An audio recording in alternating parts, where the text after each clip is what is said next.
इस वाले थोरैक्स से निकलेगा लैच, अंग्रेज है मेरे, और यहाँ पर टिश्यू ऑर्गन। हाय बच्चों, हेलो एवरीवन, क्या हालचाल मेरे बालकों। आई होप सब बहुत अच्छे होंगे और जबरदस्त तरीके से पढ़ाई कर रहे होंगे। चलो बेटा, हम लोग अपनी क्लास में डिस्कस कर रहे थे एनिमल किंगडम को, जहां पर स्टार्टिंग के कुछ बेसिस ऑफ क्लासिफिकेशंस को हमने स्टडी कर लिया और वहां पर हमने जर्म लेयर्स तक स्टडी कर लिया था, है ना। एक बार पीछे करके देख लेते हैं। Yes, diploblastic and triploblastic. तो डिप्लोब्लास्टिक क्या होता है? डिप्लो माने दो, डाई माने दो, ट्राई माने तीन। तो जिन एनिमल्स के पास दो जर्म लेयर्स होंगी वो होंगे डिप्लोब्लास्टिक, जिन एनिमल्स के पास तीन जर्म लेयर होंगी वो होंगे ट्रिप्लोब्लास्टिक। समझ पा रहे हो?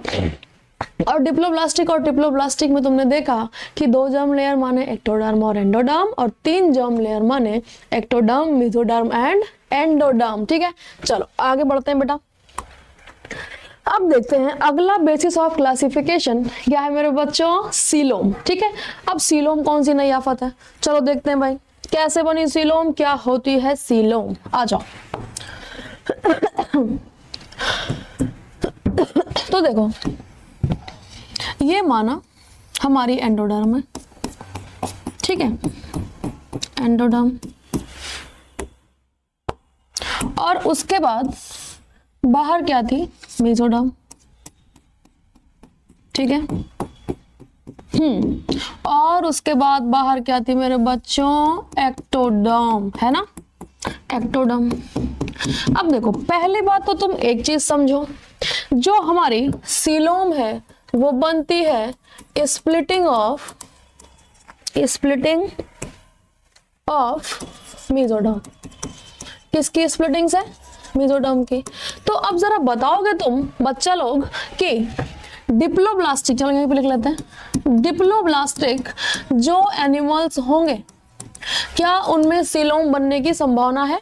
सीलोम बनने की संभावना नहीं है, क्योंकि डिप्लोब्लास्टिक में मेसोडर्म ही नहीं होता है। ठीक है, अब देखो, नो चांस सीलोम बनने का, नो चांस। ठीक है, अब देखो चांस है किधर? चांस किधर है? तो भैया चांस है ट्रिप्लोब्लास्टिक में, क्योंकि इनके पास क्या है? मेसोडर्म, और मेसोडर्म है तो स्प्लिट होगी, स्प्लिट होगी। बहुत बढ़िया। तो देखो, जिनकी मेसोडर्म बिल्कुल इंटैक्ट रहती है, जरा सा भी स्प्लिट नहीं होती, तो उनमें अंदर सीलोम यानी कि बॉडी कैविटी का फॉर्मेशन नहीं होता है। तो ऐसे एनिमल्स को कहते हैं एसीलोमेट्स, माने सीलोम इज अब्सेंट, बीच में मेसोडर्म एकदम इंटैक्ट है, वो बिल्कुल भी स्प्लिट नहीं हुआ है। ठीक है, अब देखो जरा कैसे कैसे होगी स्प्लिटिंग। तो देखो कैसे होगी। हाँ, चलो ये हमने निकाला। अब यहाँ पे क्या होगा देखना जरा, मेसोडर्म मिटाएंगे। ओहो, कोई बात नहीं।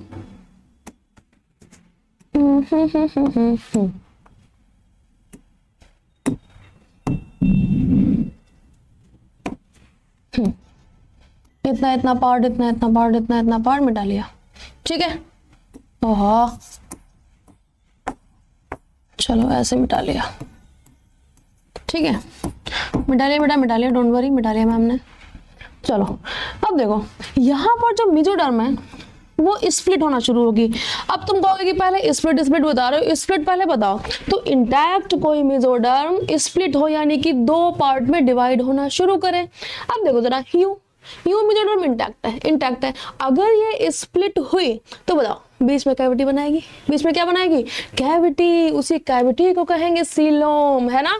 चलो देखो जरा, अब स्प्लिट होना तो शुरू हुआ, लेकिन छोटा छोटा पैच बना लिया है मेरे बच्चों। क्या बना लिया है? छोटा छोटा पैच। तो देखो जरा, क्या परफेक्ट तरीके से सीलोम का फॉर्मेशन हुआ? ना जी ना, नहीं हुआ है। तो इनको एसीलोमेट तो नहीं कह सकते, क्योंकि भैया सीलोम बनी, लेकिन सीलोमेट भी नहीं कह सकते, भैया सीलोम अच्छी तरीके से नहीं बना है। तो क्या बोलेंगे? क्या बोलेंगे? इनको बोलेंगे स्यूडो, क्योंकि भैया अपने बायोलॉजी में जहां पर भी काम ठीक से नहीं हुआ और काम पूरा परफेक्ट नहीं लगता है, वहां पे अपन एक शब्द यूज करते हैं स्यूडो।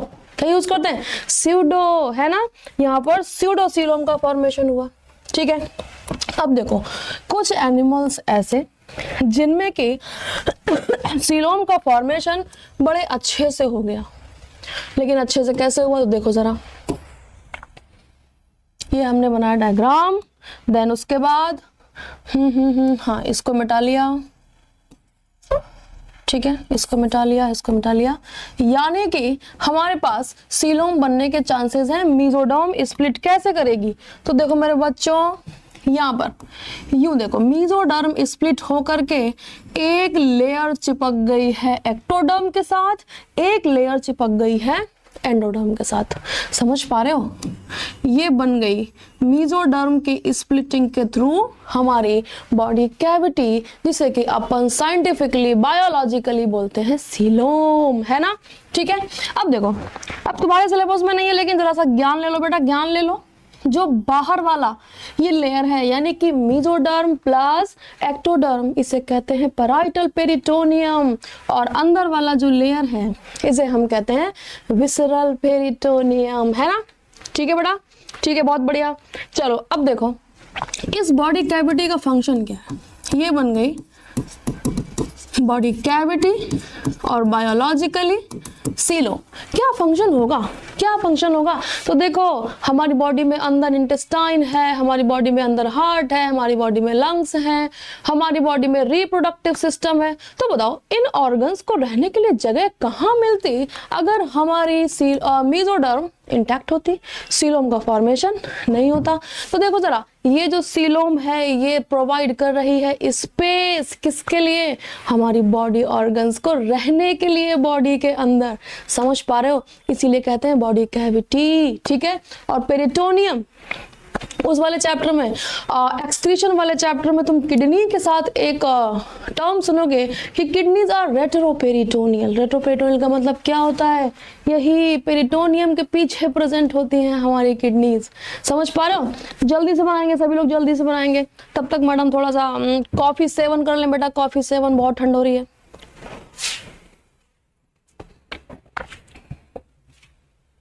कॉफी सेवन करेंगे और तुम लोग भी ठंड से बचने के उपाय निकालते रहो, है ना, क्योंकि बेटा ठंडी है नो डाउट, और तुमको पढ़ाई भी करनी है क्योंकि एग्जाम आ रहा है ना। अगर 11th वाले देख रहे हैं तब भी ठीक है, और नीट वाले बेटा तुम्हें भी एग्जाम की तैयारी करनी है, बहुत ज़्यादा दूर नहीं है, ठीक है। तो ठंड से अपने आप को बचाते रहो, चाय और कॉफ़ी का सेवन करते रहो, ठीक है। हाँ, अब अपन NCERT पढ़ेंगे। देखो इन्होंने भी बनाए हैं बेटा, ये देखो इंटैक्ट है इनकी क्या, मीजोडर्म, ये मीजोडर्म के पैचेस प्रेजेंट हैं, और ये बन गई हमारी ट्रू बॉडी कैविटी, है ना, जिसमें हम अपने ऑर्गन्स के लिए जगह बनाए हुए हैं, ठीक है। चलो बेटा पढ़ते हैं। प्रेजेंस और absence of a cavity between the body wall and the gut. अब तुम कंफ्यूज कि अरे अभी तो कुछ और बताया गया था। तो देखो ये जो अंदर वाली लाइनिंग है, इसके जो ल्यूमेन दिख रही है ये है हमारी ल्यूमेन ऑफ गट। और गट क्या है, कुछ बच्चे कहेंगे गट क्या है, गट तो बताओ। हाँ भैया बता रहे हैं, समझाओ जरा सा। गट माने जो हमारी एलिमेंट्री कैनाल है उसके अंदर की ल्यूमेन, समझ पा रहे हो, गट माने एलिमेंट्री कैनाल, ठीक है। चलो अब इसके बीच में जो कैविटी है, यानी कि बॉडी वॉल तो ये हो गई, गट ये हो गई, तो बीच में जो कैविटी है उसे क्या कह रहे हैं, सीलोम। घबराने का नहीं, ठीक है। चलो the body cavity which is lined by mesoderm. देखो जरा लाइन है क्या, क्या मीजोडर्म ने लाइनिंग बनाई है, अपना डायग्राम में देखते हैं। ये देखो ये बॉडी कैविटी बेटा, और ये बनी है मीजोडर्म की लाइनिंग, चारों तरफ क्या प्रेजेंट है, मीजोडर्म, ठीक है। उसको क्या कहेंगे हम, बॉडी कैविटी, और उसको क्या कहेंगे, coelom. Animal possessing coelom are called coelomates, जिनके पास ट्रू सीलोम है, ठीक है। जैसे कि एनालिडा, जैसे कि मोलस्का, जैसे कि आर्थ्रोपोडा, जैसे कि इकाइनोडर्मेटा, जैसे कि हेमिकॉर्डेटा और कॉर्डेटा। क्योंकि बेटा कौन कौन से हायर एनिमल्स हैं, जितने भी हायर एनिमल्स होंगे उनमें सभी में देखने को मिलेगा सीलोम, ठीक है। और जैसे जैसे नीचे आएंगे वैसे वैसे ही सीलोम स्यूडो भी हो सकती है, और एकदम गांठ बांध लो बेटा, स्यूडो सीलोम में सिर्फ एक ही फाइलम आएगा, कौन सा? एस्केलमिंथीज। बाकी एस्केलमिंथीज के पहले वाले एसिलोमेट, एस्केलमिंथीज के बाद वाले सिलोमेट, ऐसे याद कर सकते हो, ठीक है। अब देखो, some animals the body cavity is not lined by mesoderm, mesoderm से लाइन नहीं है। Instead the mesoderm is present as scattered, scattered माने बिखरे हुए, और पाउचेस, देखो स्कैटर्ड पाउचेस, बिखरे हुए पाउचेस, है ना मेरे बच्चों, है ना, ठीक है। तो स्कैटर्ड पाउचेस ये कीवर्ड है, इस कीवर्ड को तुम ढूंढोगे और जैसे ही स्कैटर्ड पाउचेस मिला तुरंत बस तुम एस्केलमिंथीज को खोजना मेरे बालकों, ठीक है। चलो, ectoderm and endoderm, such a body cavity is called as pseudocoelom and the animals possessing them are called pseudocoelomates, है ना। और देखो एग्जाम्पल, फॉर एग्जाम्पल मेरे बच्चों एस्केलमिंथीज, इसके अलावा दूसरा नाजिना, ठीक है। चलो, the animals in which the body cavity is absent are called acoelomates. अब किसी में बॉडी कैविटी है ही नहीं, है ही नहीं, है ही नहीं माने उनकी मेसोडर्म इंटैक्ट है। और ये कीवर्ड तुम्हें ढूंढने को तुम्हें देखने को मिल सकता है किसमें? स्टेटमेंट में। जैसे ही देखोगे क्या, इंटैक्ट मेसोडर्म, इंटैक्ट मतलब बिल्कुल चिपकी हुई, जरा सी भी स्प्लिटिंग नहीं हुई है, तो तुम क्या कहोगे? एसिलोमेट। एसिलोमेट कौन है? प्लेटीहेल्मिंथीज, ठीक है। प्लेटीहेल्मिंथीज, ठीक है। अब तुम कहोगे पॉलीफेरा, सिलेंट्रेटा, टिनोफोरा, इनके बारे में बात क्यों नहीं की गई? क्योंकि भैया ये कौन है? डिप्लोब्लास्टिक, सिर्फ 2 ही जर्म लेयर सिलेंट्रेटा और टिनोफोरा में, समझ पा रहे हो? कितनी जर्म लेयर? 2, और वहां पर जब मेसोडर्म है ही नहीं तो स्प्लिट कौन करेगा मेरे बच्चों? कोई नहीं करेगा, है ना। चलो, अब बात करते हैं सेगमेंटेशन की। सेगमेंटेशन क्या होता है? तो सेगमेंट माने बताओ, जल्दी बताओ। सेगमेंट माने टुकड़े, सेगमेंट माने टुकड़े, छोटा छोटा टुकड़ा जिसकी बॉडी में प्रेजेंट होगा। तो देखो, सभी ने कॉकरोच देखा है, सभी ने कॉकरोच देखा है। हेड, थोरैक्स और एब्डोमेन, ठीक है। क्या उसके थोरैक्स में सेगमेंट्स होते हैं, टुकड़े होते हैं? यस। क्या उसके एब्डोमेन में सेगमेंट्स, टुकड़े होते हैं? यस। तो ऐसे एनिमल्स जिनकी बॉडी में टुकड़े टुकड़े टुकड़े टुकड़े अलग अलग सेगमेंट नजर आए, उनकी बॉडी सेगमेंटेड। अब देखो, बाहर से सेगमेंट दिख रहे हैं, क्या अंदर से ट्रू सेगमेंटेशन है या फिर नहीं है? तो देखो जरा, कॉकरोच में बेटा अपन पढ़ते हैं कि भैया टेस्टिस की पोजीशन यहाँ से यहाँ, ओवरीज की पोजीशन यहाँ से यहाँ, यहाँ पे फेलोमियर्स की पोजीशन ये, इस वाले थोरैक्स से निकलेगा लेग, इधर से भी निकलेगा लेग, यहाँ से निकलेंगे विंग्स, यहाँ से निकलेंगे विंग्स। तो देखो, क्या पोजीशन क्लियर है? पोजीशन एकदम कहते हैं कि पर्टिकुलर है कि भैया जो टेस्टिस की पोजीशन है वो हमेशा 4th सेगमेंट से शुरू होगी, जो ओवरीज की पोजीशन है वो हमेशा 2nd सेगमेंट से शुरू होगी। तो भैया बाहरी सेगमेंटेशन के अकॉर्डिंग जब अंदर वाले बॉडी ऑर्गन्स की पोजीशन सेम हो तब सेगमेंटेशन ट्रू होता है। क्या होता है बेटा? ट्रू होता है, समझ पा रहे हो? और repetition of at least some organs, समझ पा रहे हो? बॉडी के अंदर कुछ ऑर्गन्स का रिपीटिशन होना चाहिए, ठीक है। तो सेगमेंटेशन के सिर्फ 2 ही क्राइटेरिया हैं। क्या? जैसे कि नंबर 1 हो गया हमारा कि आउटर सेगमेंटेशन, या फिर आउटर पोजीशन लिखते हैं, outer position and inner body organs, inner body organs की location should correspond to each other, ठीक है। correspond to each other माने कि बाहर के अकॉर्डिंग अंदर के ऑर्गन्स की हमें लोकेशन मिल जानी चाहिए, ठीक है। अब नंबर 2 क्या है भैया? Repetition of at least some organs, at least some organs, some organs, लगी बात समझ? ठीक है, तो पहला तो हमारा क्या हो गया, कॉकरोच। कॉकरोच का फाइलम बताओगे जरा, आर्थ्रोपोडा, आर्थ्रोपोडा। और दूसरा हमारा केचुआ भाई साहब, यू ऑल नो केचुआ, ठीक है। अंग्रेज बच्चों के लिए अर्थवर्म, जो बच्चे अंग्रेज हैं मेरे उनके लिए अर्थवर्म, है ना। अब इस अर्थवर्म की बॉडी में भी क्या देखने को मिलता है, सेगमेंटेशन। और इस अर्थवर्म की जो इंटरनल ऑर्गन्स की पोजीशन है उसको हम कोरिलेट कर सकते हैं एक्सटर्नल बॉडी सेगमेंट्स के साथ। समझ पा रहे हैं सभी लोग, ठीक है। अब देखो जरा केचुआ, केचुआ अर्थवर्म का फाइलम बताओ जल्दी से, जल्दी से बताओ। एनालिडा, कौन सा, एनालिडा, ठीक है। और नंबर 3 होता है कॉर्डेटा। कौन होता है बेटा, कॉर्डेटा। तो एकदम एक गांठ खोलेंगे और उस गांठ में नाम लिख के बांधेंगे, सिर्फ 3, कौन से, आर्थ्रोपोडा, एनालिडा और कॉर्डेटा। इन 3 के अलावा किसी भी फाइलम में ट्रू सेगमेंटेशन प्रेजेंट नहीं होता। जल्दी से गांठ बनाओ बेटा, जल्दी से गांठ बनाओ, ठीक है। अब देखो, अभी जब हम प्लेटीहेल्मिन्थेस पढ़ेंगे तो वहां पर तुम टेप वर्म पढ़ोगे। क्या पढ़ोगे, टेप वर्म, ठीक है। इसकी बॉडी में भी ऊपर से क्या देखने को मिलता है, सेगमेंटेशन लाइक, लेकिन ये ट्रू सेगमेंटेशन नहीं है बेटा। इसे कहते हैं स्यूडो मेटामेरिज्म, स्यूडो मेटामेरिज्म, ठीक है। इसी वजह से इसके बॉडी के जो टुकड़े हैं हम सेगमेंट्स कहने से बचते हैं, इन्हें कहते हैं प्रोग्लोटिड्स। क्या कहते हैं, प्रोग्लोटिड्स।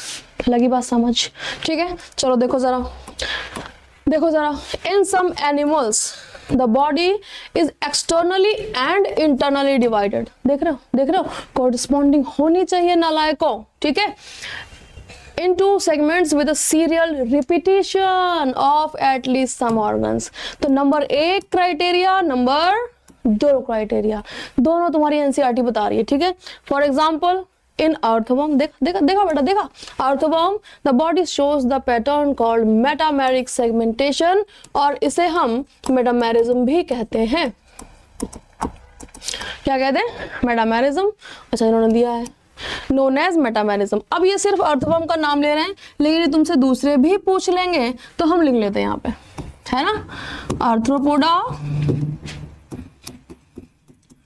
और अपना एनालिडा। और सभी लोग तुम भी अपनी एनसीईआरटी में लिखोगे वहीं पर, नालायक, जल्दी से लिखो। चलो, आर्थ्रोपोडा, एनालिडा और कॉर्डेटा। लगी बात समझ, ठीक है। सभी लोग नोट्स बनाएंगे, एनसीईआरटी में ही मार्क कर लेंगे, ठीक है।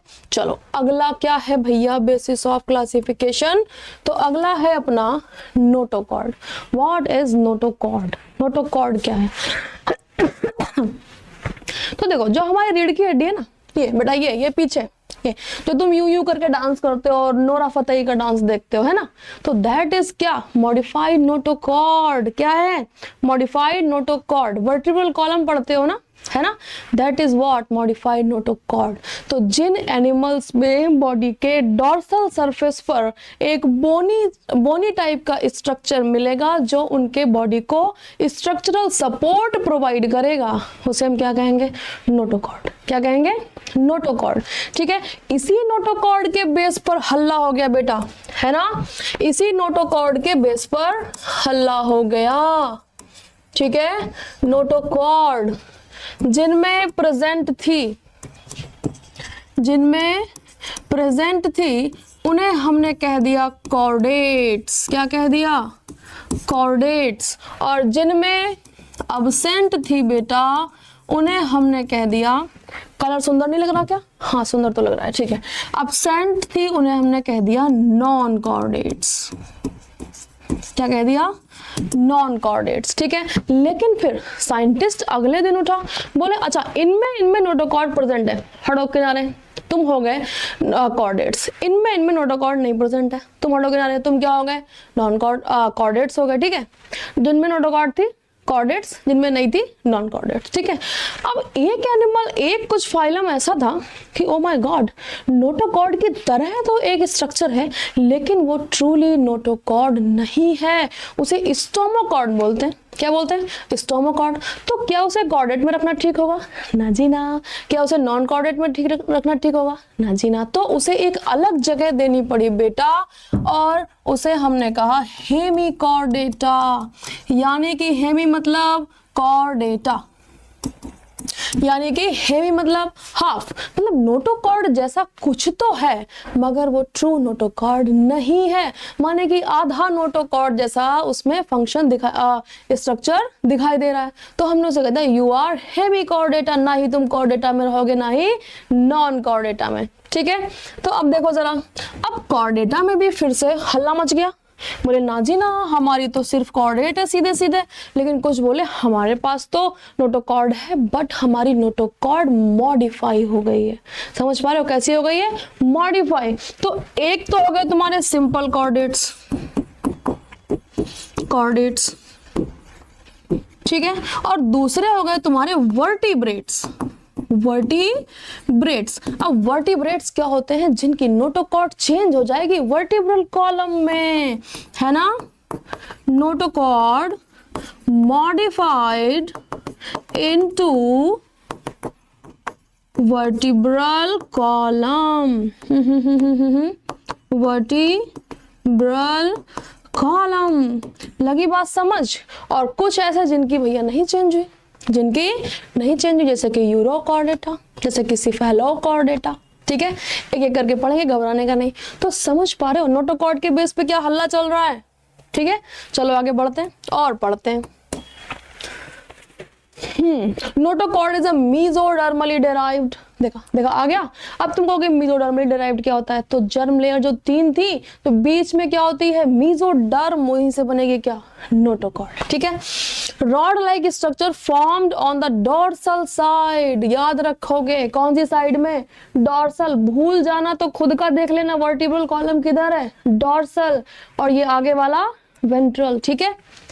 During embryonic development in some animals, बहुत बढ़िया, animals with notochord are called chordata, and those animals which do not form this structure are called non-chordata. non-chordata जैसे कि पोरीफेरा से लेकर इकानोडर्मेटा तक, ठीक है। उसके बाद क्या आ जाएंगे, chordata, ठीक है। तो आगे बढ़ा जाए बेटा, आगे बढ़ते हैं।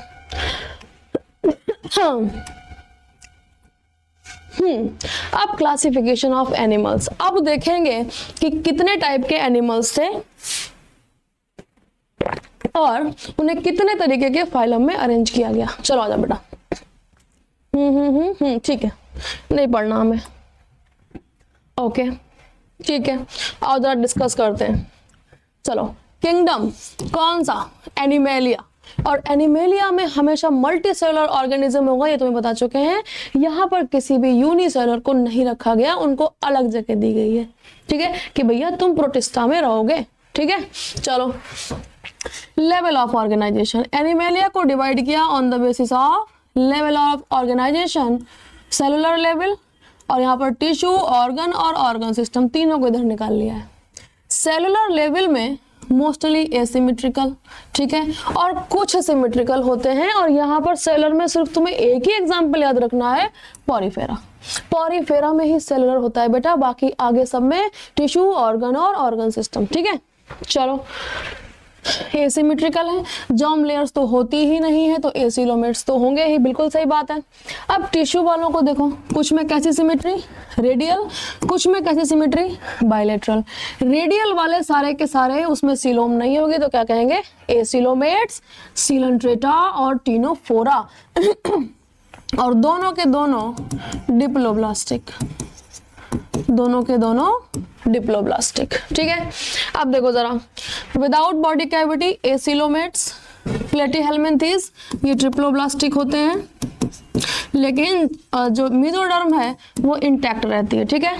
विद फॉल सीलोम, ये भी ट्रिप्लो है, ठीक है। और फॉल सीलोम में एक ही एग्जांपल है, प्लेटीहेल्मिन्थीज, ठीक है। ट्रू सीलोम यानी कि सीलोमेट्स, एनालिडा, कॉर्डेटा, सारे के सारे। अब देखो, ट्रू सीलोम है माने मेसोडर्म से बनी होगी, और मेसोडर्म है माने सारे के सारे ट्रिप्लोब्लास्टिक होंगे। कैसे होंगे, ट्रिप्लोब्लास्टिक मेरे बच्चों, समझ पा रहे हो। चलो अब आगे बढ़ते हैं। चलो आगे बढ़ते हैं। हाँ आगे, अरे बढ़ जा भाई। The important characteristic features of the different phyla, oh my God, देख रहे हो अंग्रेजी देख रहे हो बेटा, आर डिस्क्राइब। ठीक है चलो, पहला फाइलम पॉरीफेरा। तो पहले बात तो सबसे पहले ये आ गई कि पॉरीफेरा को पॉरीफेरा क्यों कह रहे हैं। ठीक है, तो जिनकी बॉडी पर छोटे छोटे छोटू छोटू से पोर्स होंगे, छोटे छोटे छेद होंगे, उन्हें हम क्या कहेंगे, पॉरीफेरा। और इन पोर्स से पानी बाहर, पानी में रहते हैं सारे के सारे, कैसे होते हैं, एक्वाटिक एनिमल, सभी के सभी पानी में रहते हैं।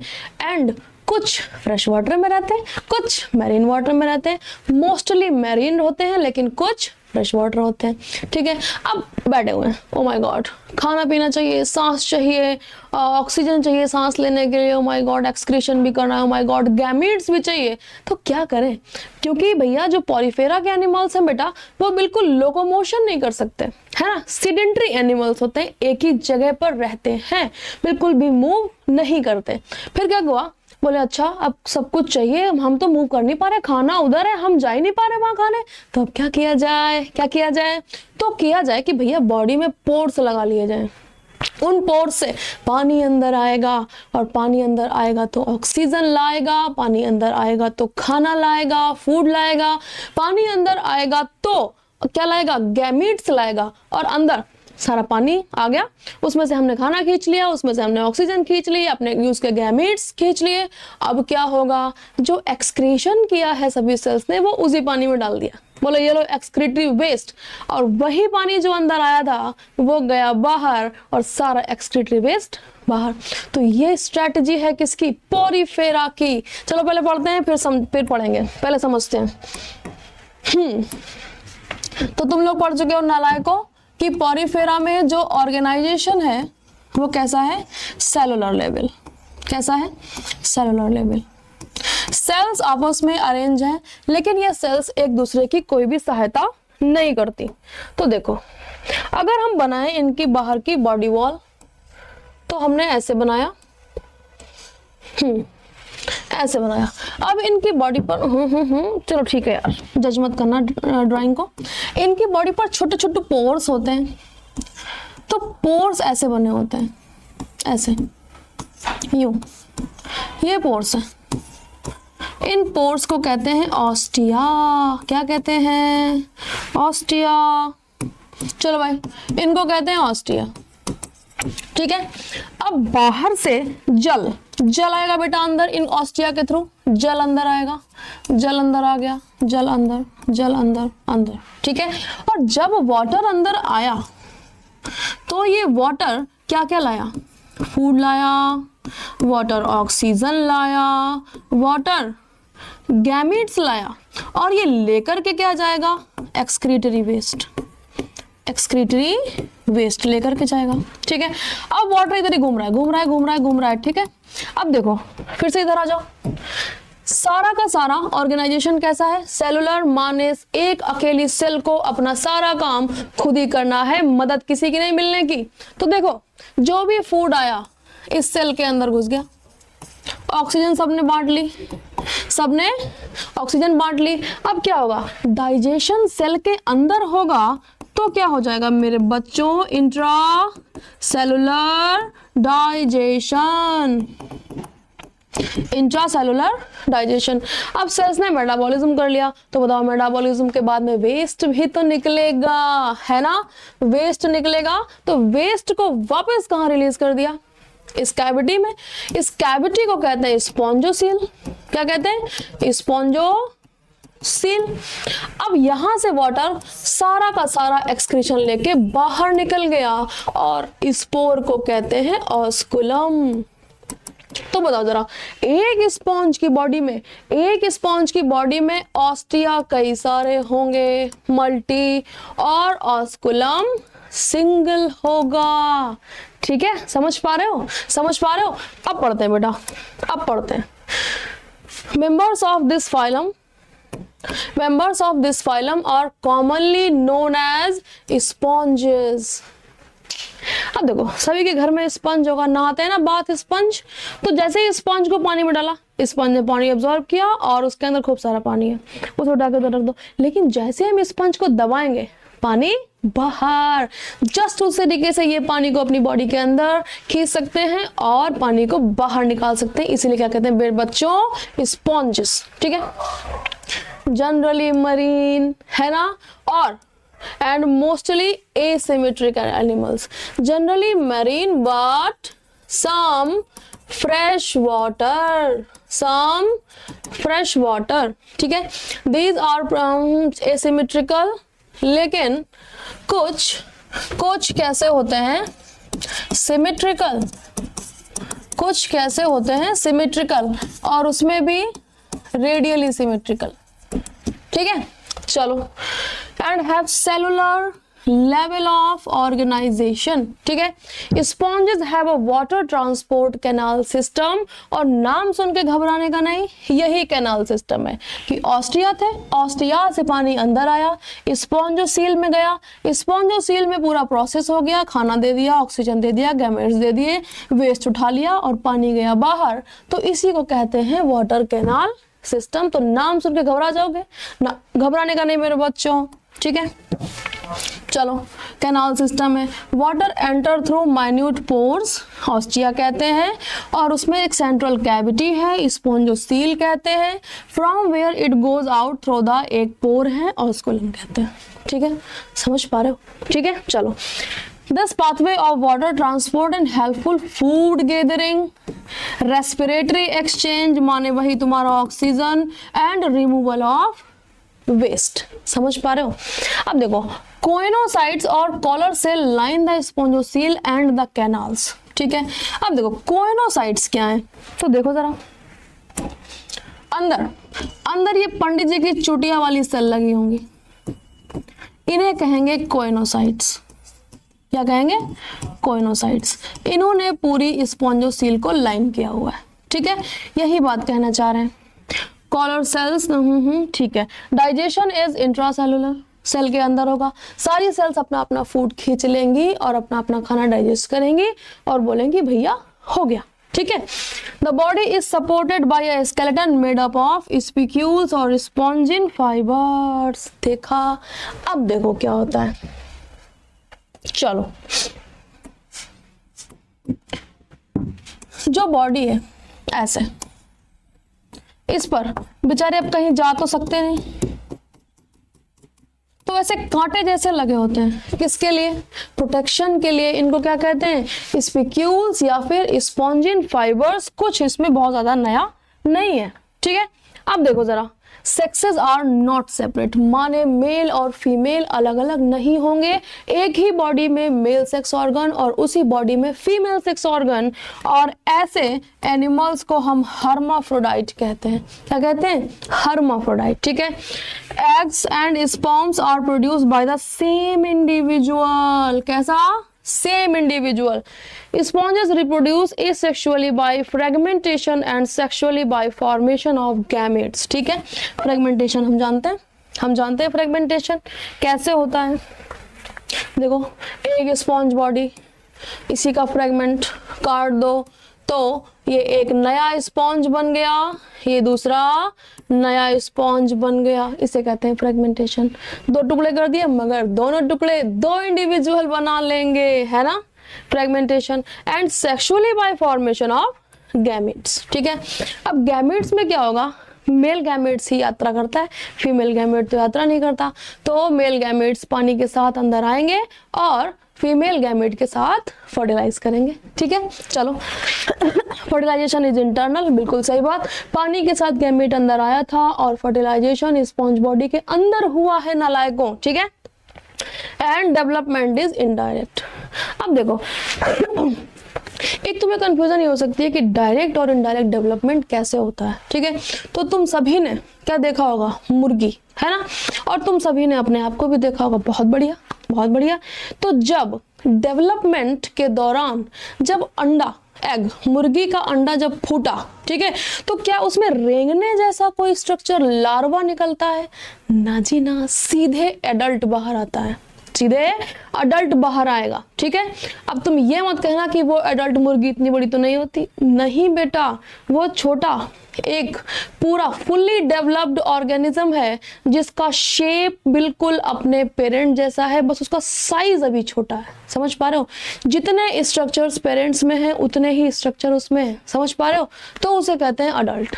ठीक है, अब देखो तुम लोगों ने क्या देखा होगा, मच्छर तो सुना होगा, है ना? सभी लोग प्लाज्मोडियम के लाइफ साइकिल पढ़ते हैं। ठीक है, और वहां पे हम कहते हैं कि भैया उनके लार्वे को पनपने नहीं देना चाहिए जिससे कि मच्छर डेवलप ना हो पाए।